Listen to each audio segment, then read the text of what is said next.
Onorați profesori, iubiți părinți, dragi elevi, la sfârșit de an școlar 2022-2023 vă propunem un moment special. Careul solemn dedicat sărbătorii Ultimul Sunet al anului de studii 2022-2023 îl declarăm deschis. Să răsune imnul Liceului Teoretic Meșterul Manole.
Elevii absolvenți ai claselor a 12-a Uman și Real așteaptă cu nerăbdare să-și facă apariția, lăsându-și adânc amprenta în istoria acestui liceu. Să invităm aici, acum, la acest careu festiv și să-i admirăm în clipe de neuitat.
Copilul tău.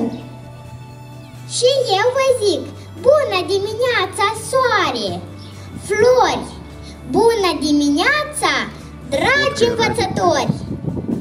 Vine vara și sunt fericit, primul an de școală, iată, s-a sfârșit. Nu puteam fi azi pe pragul școlii, ca să nu vă spunem cât am învățat. Dar cu siguranță observați că deja nițel ne-am înălțat. clasa 1, de acum a finisat, multe cunoștințe noi am adunat. De prin cărți nectarul am cules și cunoștințe multe ne-am ales. Școală dragă, azi îți mulțumim, vrem să știi, cu tine ne mândrim. Să audă toți, neapărat, ce mai școală e la noi în sat. Un liceu frumos ca din poveste, ce ne învață aici se ne murește. Cu frumosul, dragostea, credința, omenia și bunăvoința. Multe lucruri noi aici am învățat, am citit, am scris și am dansat. Iată că e luna mai în calendar și primim vacanța mare în dar. Ca să alergăm pe săturate, dar promitem, nu uităm de carte! Îl rugăm pe bunul Dumnezeu să ne țină sănătoși mereu. Ca la toamnă, precum puișorii, să ne adunăm în curtea școlii. Ca să ne îmbrățișăm cu drag, iar pășim pe-a școlii noastre prag. Pentru a culege mai departe dulcele nectar din Sfânta Carte. După atâta muncă am cam obosit. Vine ea, vacanța mare, și o să ne distrăm. Nu prea mult, doar vreo 3 luni, ca la toamna care vine, am întoarce iar la tine, drag liceu. Să strigăm cu toți într-un glas. Noi, copiii de sus soare, ce vrem oare, ce vrem oare? Vrem părinții să trăiască, sănătoși să ne crească. Vrem în pace și armonie să trăim noi în vecie. Iarna, toamna, primăvara, vara, când floare-i țara. Noi, copii, vrem oricând, fie pace pe pământ. Noi, elevii claselor întâi, vă îndemnăm, hai să fim fericiți! Azi frământă un dor care le șoptește ușor: iubită promoție a mea, niciodată nu te voi uita. Cuvânt se oferă absolvenților claselor a 12-a. Suntem mai sus, sus, am atins orizontul. Se vede atât de bine, vai, câte drumuri, cât sunt de amestecate, oare ce cale trebuie să aleg? Se vor deschide în curând toate drumurile. Cheia este bacalaureatul. Ajută-ne, Doamne, să reușim.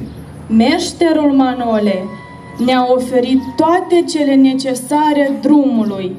Trebuie doar să le punem în practică. La această răscruce suntem plini de vise. Cât de plăcut este să te uiți înainte știind că ai ales corect traseul vieții. Am ales corect liceul, am rămas fideli satului și cu inima deschisă putem păși spre lumea nouă. Între pereții acestui liceu am lăsat și noi o istorie, o generație mare care peste ani va reveni cu noi realizări, noi bucurii. Prieteni dragi, astăzi timpul pentru noi are altă valoare. Primiți în dar și cunoștința noastră. În această ogradă cu flori voi reveni mereu să-mi amintesc de toate ghidușiile și copilăriile care mi-au format caracterul și comportamentul. Cât de bine este sus! Când ești sus, vezi totul ca în palmă. Îmi văd părinții care stau în față, profesorii care ne ghidează și elevii care se formează zilnic. Când ești sus, vezi bine și cărarea pe care ai pășit. Vezi cum ai mers, cât de corect, unde te-ai abătut. Această cărare a fost bătătorită de mulți înaintași. Felinarele acestui traseu au fost profesorii, cei care și-au consumat energia pentru instruirea noastră, pentru viitorul țării noastre. Mă doare sufletul, mamă, tată, că trebuie să plec în curând de acasă. Știu că mă veți aștepta să vă aduc noi bucurii, realizări. Cred că și voi astăzi vă amintiți când ați plecat în lumea mare. Vă mulțumesc, dragi părinți, că ne-ați semnut aproape acești 3 ani. A fost enorm de important și necesar să fim alături până în clipa de astăzi. Vă mulțumim pentru faptul că ne-ați ajutat să înțelegem că cea mai bună carte se face acasă, lângă mama și tata, lângă profesorii care te-au ajutat să scrii primele litere. Vă mulțumim că am absolvit Meșterul Manole. Meșterul Manole creează personalități. Noi vom fi viitorul acestei țări, buni specialiști, echilibrați, cu discernământ și verticalitate. 12 toamne, 12 ierni și primăveri le-am petrecut aici. Parfumul copilăriei nu poate fi înlocuit cu nimic. Este un miros veșnic de care ți-e dor din ce în ce mai mult. Suntem o inimă mare în acest liceu. Vom pulsa toată încărcătura educațională care am primit-o aici. Vom pulsa tot simțul uman și capacitățile educaționale care ne-au fost plantate în venele noastre. Vom bate mereu puternic când vom fi puși să alegem între bine și rău. Vom răspunde prompt când credința, neamul și limba vor cere apărarea noastră. A fost o mare oportunitate să înveți într-un liceu frumos, curat și bine gestionat, lucru remarcat de toți care au pășit pragul acestei școli. Dragi elevi, să prindeți gustul de a afirma acum și aici. Vă mulțumim, dragi profesori, pentru încrederea manifestată față de noi, încurajându-ne să fim gata să susținem aceste examene. Ne rugăm Domnului să ne ajute să facem față cerințelor care ne vor fi puse înainte, să atingem fericirea pe care o așteptăm de 12 ani. Ne dorim să rămânem o generație de care să vă fie dor. Clasa a 12-a va lăsa un dar pentru elevii care vin. Moș Crăciun din următorii ani va veni la invitația noastră în haine noi, pe care noi le lăsăm aici pentru generațiile care vin.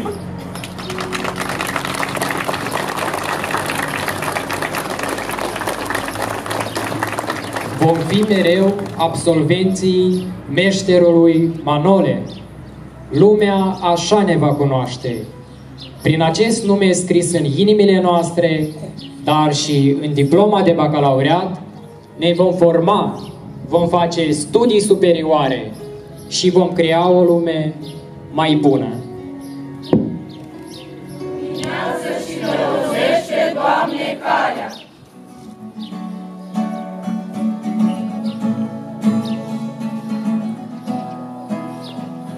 Prieten drag, am să veni, cerul pentru toate visele pare cam strâns, și ca să ne facă loc stelecat de dragul nostru pe pământ. Prieten drag, am căutat un munt de viață mai frumos și nu mai rar, timpul e liniștit și știu, omul trece prea mult prin acest pustiu. Mi-am spus că sunt un copil și că visele nu zboară, nu-i nimic, în drum spre stele mă voi folosi de scară. Da, asta e viața mea, e prima și ultima, o voi trăi cu adevărat. Odată cum aveți pe cap, voi fi fericit neîntrebat. N-am de gând să stau la mal, mamă, lasă-mă să mă nec în valuri mari.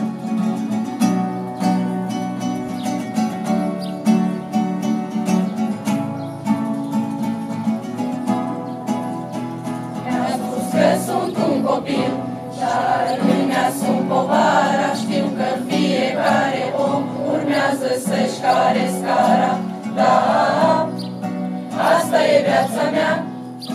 prima și ultima, o voi trăi cu adevărat.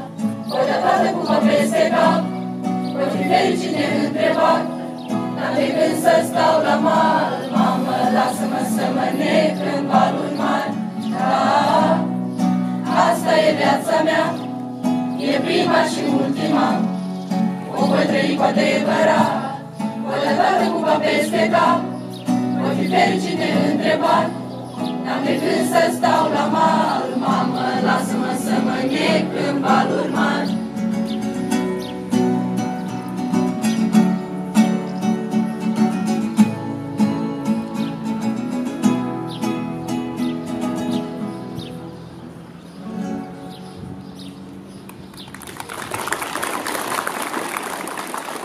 Uitați-vă că nici n-am reușit să clipim bine din ochi că s-a terminat un an de studii. Nu știu cum se face că la Meșterul Manole timpul trece repede. La Meșterul Manole mai că nu dovedim să le facem pe toate câte le avem în inimă, în minte, într-atâta de multe idei și multe viziuni avem de realizat în această instituție. Am ascultat cu foarte mare atenție mesajul clasei a 1 și mesajul clasei a 12-a. Mulțumesc clasei a 1-a care a avut o prestanță strălucită și pe parcursul anului de studii, dar și la acest careu. Clasa 12-a, vă mulțumesc că nu m-ați făcut să plâng la acest careu, dar m-ați făcut să mă simt mândră, mândră de școala aceasta, mândră de promoția voastră, mândră să fiu de ce întâmplări minunate, ce istorie minunată scrie această instituție în istoria întregii țări. Noi am efectuat o gală a laureaților, unde am amânat careva premii. Am lăsat câte ceva și pentru careu, dar și aici sunt foarte multe, fiindcă între timp s-au întâmplat niște evenimente de vinerea trecută și până astăzi, care ne-au marcat succesul și urcușul acestei instituții. Hai să începem prin a menționa elevii claselor primare care și-au primit diplomele de acum pe interiorul clasei, adică să menționăm toți eminenții claselor primare, și aplauzele pentru ei se vor regăsi în aplauzele pentru performanțele la învățătură pentru elevii dreptei gimnaziale. O rog să vină lângă mine pe doamna director adjunct, inima, albina, furnicuța acestei școli, care este doamna Ala Canțir, să mă ajute să îmânăm aceste diplome elevilor din dreapta gimnazială. Vine aici și vine în ritm rapid Căltare Vladislav și Mocanu Milena din clasa 5-a A. Clasa 5-a B, Munteanu Melisa, Găină Bianca, Balan Grigori, Jelihovski Pavel. Clasa a 6-a A, vine să-și primească diploma Vataman Bogdan și Borzin Iraida, fetița care a început să cânte în corul bisericii și noi suntem foarte bucuroși, Iraida, că ai luat această cale de prestigiu pentru un elev din Meșterul Manole. Clasa 6-a B, Anton Ion Bogdan, Bagrin Cătălina, Bagrin Nălea și Balachir Ana. Din clasa 7-a A, nominalizăm pe următorii elevi eminenți: Prodan Dinara, Sânduța Alexandrina, Pașa Cătălina și Veveriță Corina. Din clasa 7-a B, Antonie Caterina și Jelihovski Vasile vin să-și primească diploma. Clasa 8-a B, aici sunt mai mulți eminenți. Clasa asta amenință să devină forța de aur a școlii. Vine să-și primească diploma Bogdan Bogdan Roxanda, Peni Octavian, Ceripov Madalina, Țurcan Adelina, Anton Gabriela, vin la pas rapid. Și avem și în clasa noua un eminent, care este Veveriță Nikita, este un băiat. Și de clasa a 10-a, clasă de liceu, avem 2 eminenți. Exigențele profesorilor din an în an avansează, se ridică la cote mai înalte și asta presupune o rigoare mai mare atunci când desemnăm eminențe. Chem să-și primească diploma pe o minunată copilă, pe Cazacu Andreea, Romina, și pe Țurcan Mădălina.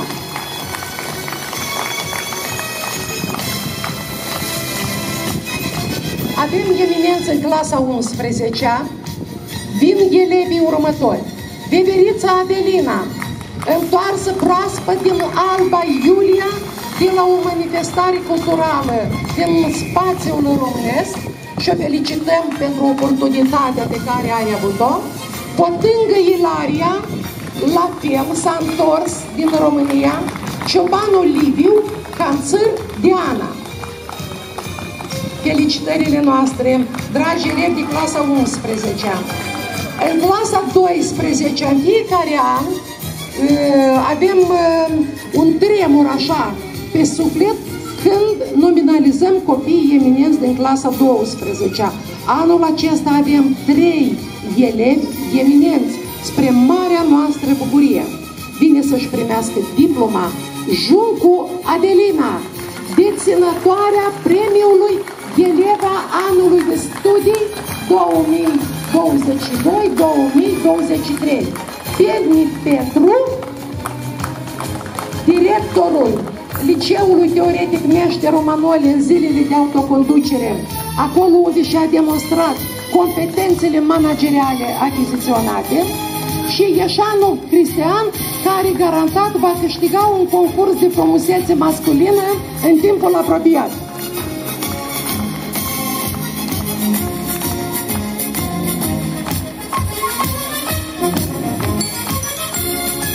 Dragi elevi, dragi părinți, priviți pe acești elevi. Iată forța de aur a liceului nostru. Dragi elevi eminenți, aplauzele colegilor voastre sunt pentru voi. O chem aici pe Potângă Ilaria, eleva clasei a 11-a, să-și primească premiul pentru participare la Olimpiada de limbă franceză, locul 2, diploma și premiul bănesc. Vine Cazacu Andreea Romina, deținătoarea locului 2 la Olimpiada Raională, își primește premiul bănesc și diploma. Juncu Adelina, și nu este ca rău ca acest nume să nu fie folosit foarte des, fiindcă cu adevărat bijuteria liceului nostru în acest an a fost Juncu Adelina. Adelina, patrimoniul financiar al familiei se mărește cu o imensă sumă. A văzut-o și se râde, râzi, că am râs și eu, dar este un premiu bănesc și ai diploma pentru locul 3 la Olimpiada Raională la limba și literatura română.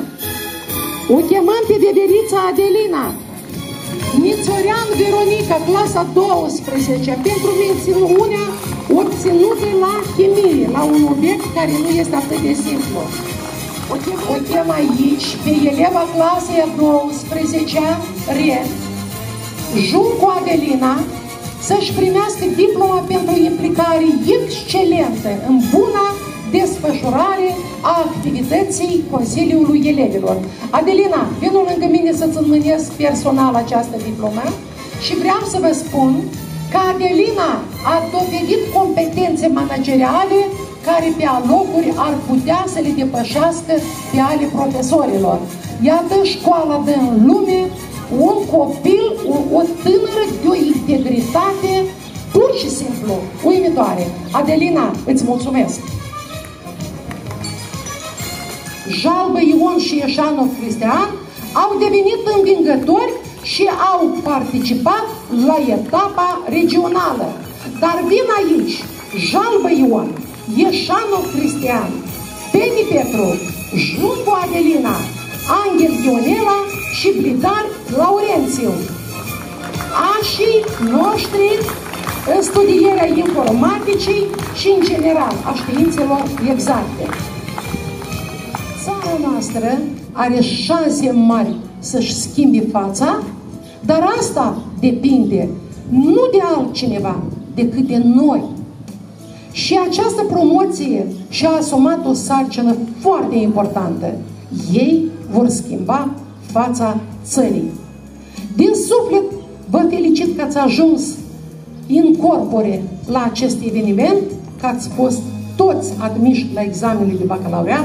Felicitări pentru părinți, pentru marele eveniment din familia dumneavoastră. Vă vedeți copiii mari, frumoși, crescuți, bine educați. Rugați-vă pentru succesul lor, aciuați-vă mai pe lângă teste de antrenament, mai pe lângă carte, susțineți bacalaureatul așa, ca să puteți peste 2 luni să vă declarați studenți la instituții superioare. Cuvântul meu trebuie să fie scurt, așa că eu mă voi referi la o urare, o constatare și o informare. Urarea vine, desigur, pentru absolvenții noștri. Dragi absolvenți, să nu uitați niciodată că sunteți copiii acestei instituții, copiii Liceului Teoretic Meșteru Manole, așa că aveți încredere că cu siguranță sunteți pregătiți pentru toate greutățile și provocările acestei vieți. Să nu uitați că aveți și cunoștințele și abilitățile și puterea de a trece peste orice obstacol. Așa că să aveți succes, sănătate și numai bine în calea pe care vă veți alege. Constatarea este bine argumentată pentru că este o realitate și cred că fiecare dintre voi vede și simte munca titanică a acestei instituții. Cadrele didactice împreună cu elevii și părinții obțin atâtea rezultate și am văzut acest lucru și astăzi, dar și la Gala Laureaților care a avut loc vineri, 26 mai. De aceea, cu sinceritate pot să vă spun că cadrele didactice și elevii sunt un izvor nesecat de creativitate, de originalitate și de profesionalism. De multe ori însă tehnica, da, aparatele tehnice nu țin, nu fac față, mai pierd din posibilități, mai pierd din specificațiile lor tehnice, așa încât, așa în ghilimele spus, mai mor câteodată și proiectoarele și televizoarele în fața acestor cadre didactice și elevi minunați. Așa că, cu acordul Consiliului Local și cu suportul financiar oferit din partea Consiliului Local, darul nostru pentru această instituție și pentru această zi este procurarea unui proiector care va veni să înlocuiască proiectorul vechi din sala de informatică. Mult succes în continuare tuturor! Și informarea este despre ceea ce va urma. Vă așteaptă o vacanță mare, frumoasă, călduroasă, prietenoasă și orice vacanță sau această vacanță trebuie să înceapă și cu o sărbătoare, sărbătoarea copiilor.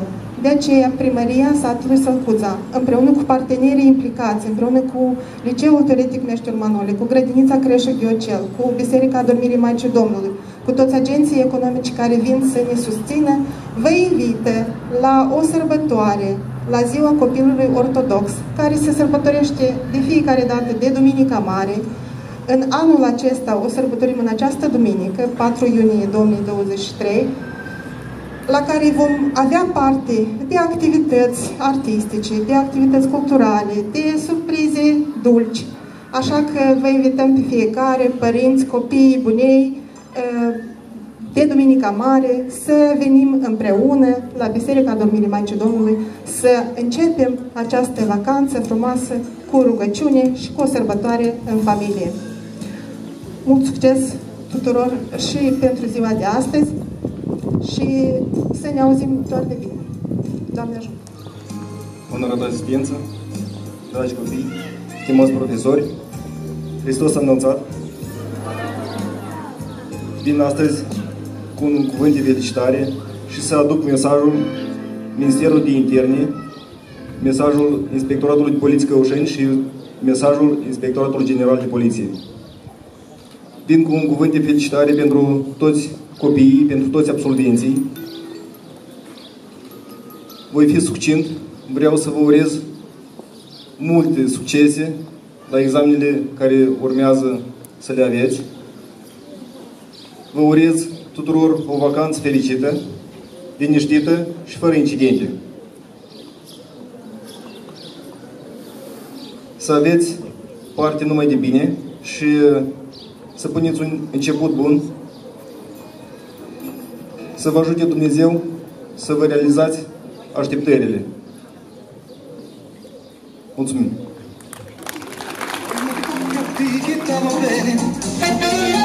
Si tu la parli mi americano quando l'amore sotto la luna come ti viene che abiti I love you americano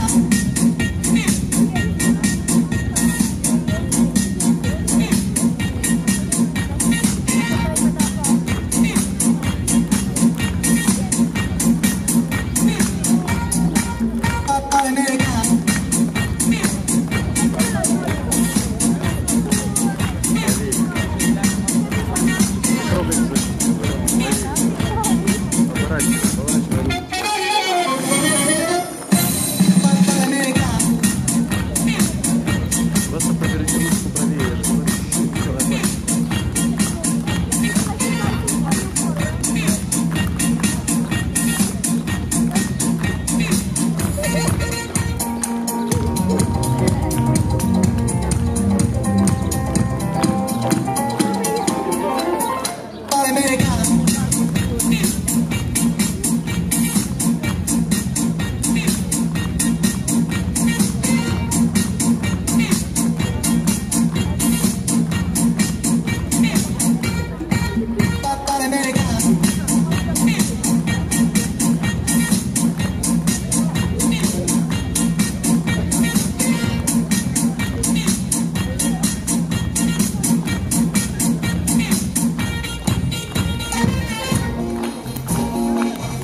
rămânem bucuroși și stopăm pe platforma Vacanța Mare.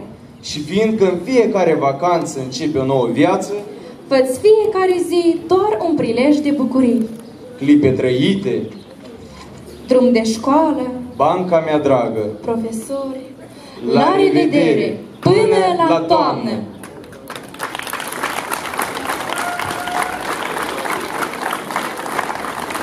Să răsune ultimul sunet al anului de studii 2022-2023.